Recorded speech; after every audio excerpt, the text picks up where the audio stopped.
Maya had never thought of herself as unlucky. She wasn't rich, but she was proud.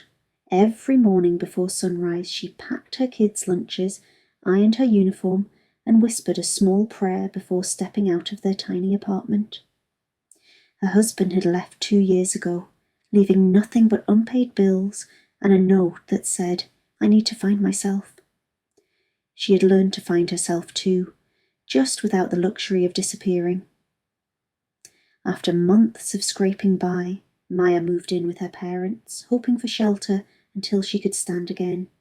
But pride runs deep in some families. Her mother complained about the noise of children. Her father muttered about how she had chosen the wrong man. One night the argument turned brutal. "You're a burden, Maya. We can't keep feeding you and your mistakes," her father shouted.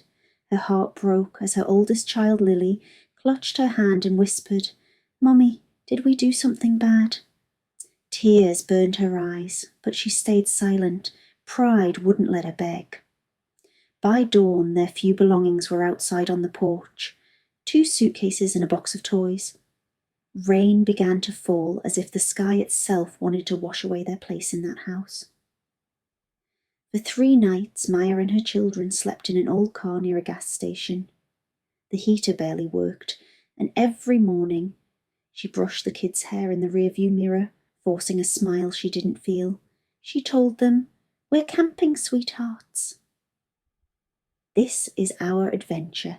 Yet even in those nights of despair, she gave half her sandwich to the beggar who lingered by the convenience store.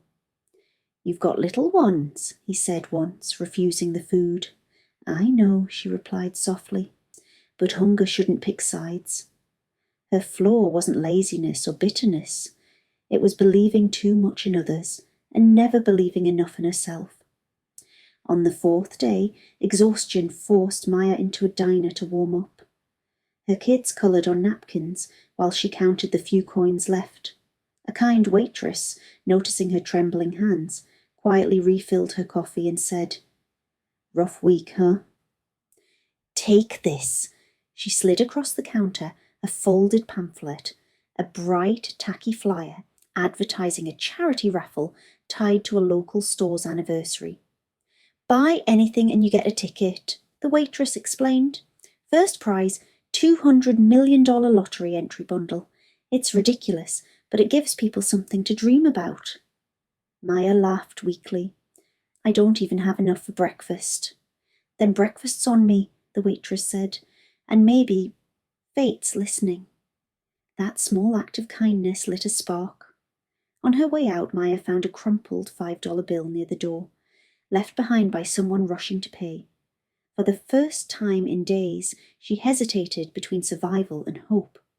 $5 meant food, but $5 also meant a ticket. She whispered, "If this is a sign, let it be the right one." She bought the cheapest item in the store, a pack of gum, and received 1 raffle ticket. Days passed. No miracle came, but she felt lighter somehow, as if fate had heard her whisper. One afternoon, the beggar from the gas station appeared again. "Still feeding others when you're starving?" he teased kindly. Maya smiled. "Can't help it. Feels like the only part of me that's still me." He nodded slowly. "Keep that. The world breaks people, but the kind ones rebuild it." Then he said something odd. "Your time's closer than you think."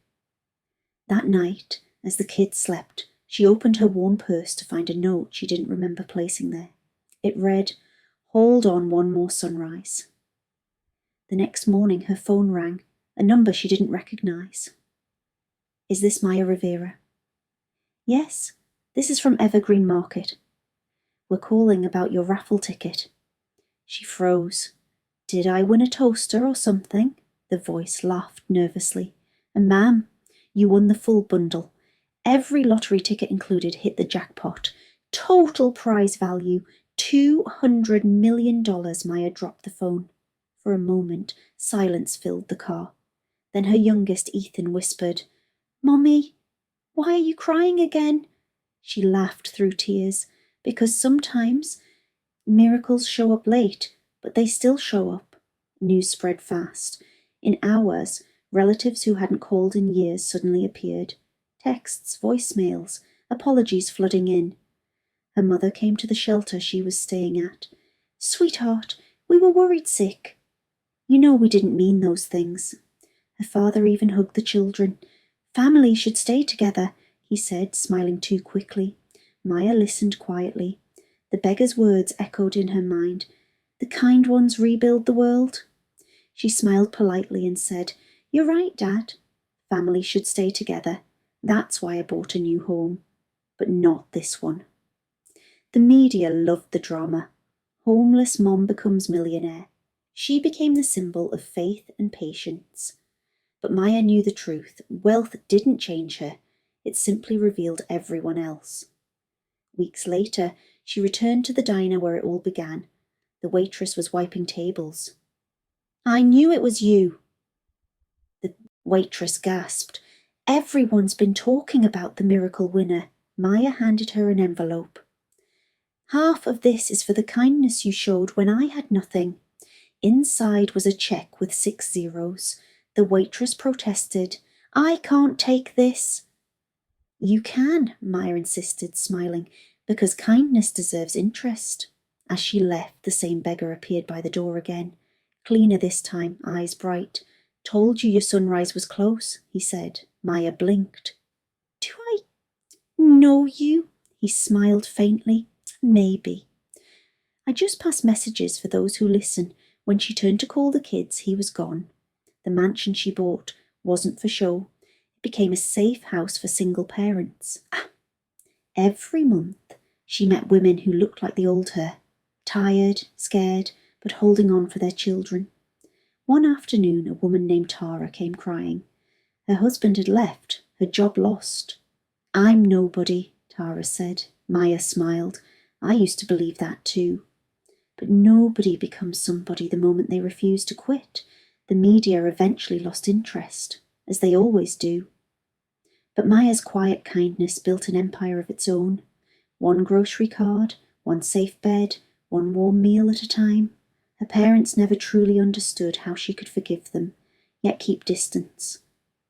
But forgiveness wasn't for them, it was for her peace. The final night she visited them, she placed a note on the table. "Thank you for teaching me that losing a home isn't the same as losing hope. Life throws out those who shine too early, but patience makes their light impossible to ignore. Kindness is the only currency that never devalues, and karma always pays exact change." If this story touched you, share it with someone who's fighting silently today. Because somewhere out there, another Maya is holding on for one more sunrise.